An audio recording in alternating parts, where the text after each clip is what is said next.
Hello hi नमस्कार। मेरा नाम दीपक जोशी है। आज बात करते हैं बादल क्यों फटता है।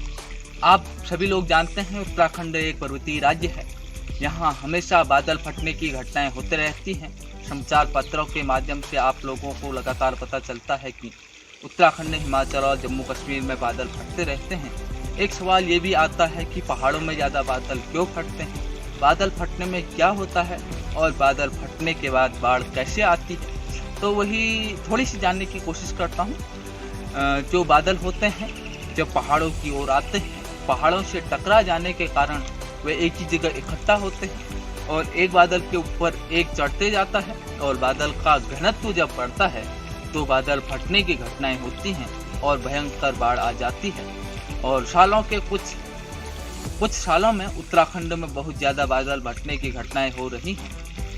एक बार गुजरात में भी फटा था, विशेषकर ज़्यादातर पहाड़ों में ही फटते हैं। तो मैं बताता हूँ आपको कैसे फटते हैं, एक एग्जाम्पल देके। वैसे सिंपल जो बारिश होती है इस आकार में होती है, यानी कि बूंद बूंदें पड़ती हैं बारिश होते टाइम। लेकिन जब बादल फटता है तो बारिश इस तरीके से नहीं होती है।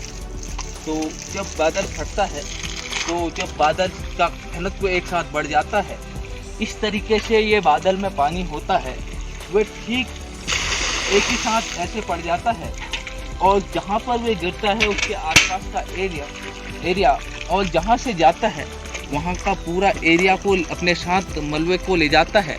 और उस नदी के किनारे रहने वाले या जहाँ पर बादल फटा जो अपने खुद की नदी बनाता है उसके आसपास रहने वाले लोगों में जान माल का खतरा होता है, नुकसान होता है बहुत ज़्यादा।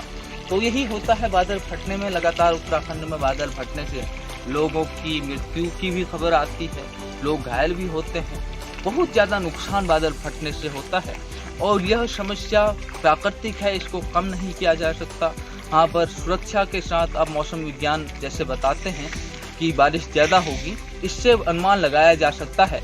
लेकिन कोई मौसम वैज्ञानिक ये अभी तक नहीं बता सकता कि हाँ यहाँ बादल फटेगा, ये क्योंकि सब प्रकृति पर निर्धारित है। कुछ ऐसी चीज़ें होती हैं जिसका अनुमान लगाना संभव नहीं है। तो इसलिए इसमें सुरक्षा ही, अपनी खुद की सुरक्षा ही इसके बचने का एक प्रयास हो सकता है और इसका कोई और समाधान नहीं है। तो ऐसा ही होता है बादल फटने में। इस समय मैं सोचा था यहाँ पर, तो सोचा कि इस विषय में वीडियो ही बना लूँ। बारिश का एक माप भी होता है। जब उस माप से ज़्यादा बारिश होती है, यानी कि बूंद बूंदों में तो नहीं होती, फिर वहाँ पर इस तरीके से आएगी, पूरा बाल्टी का पानी नहीं आएगा, इस तरीके से पानी आएगा, तो वही बादल फटना ही कहलाता है। तो बादल फटने के आकार भी बड़े और छोटे होते हैं, लेकिन नुकसान दोनों में ही होता है। आप कहाँ से इस वीडियो को देख रहे हैं और बादल फटने के बारे में आप और क्या कुछ जानते हैं, कमेंट में ज़रूर बताइए। वीडियो देखने के लिए बहुत बहुत धन्यवाद। नमस्कार।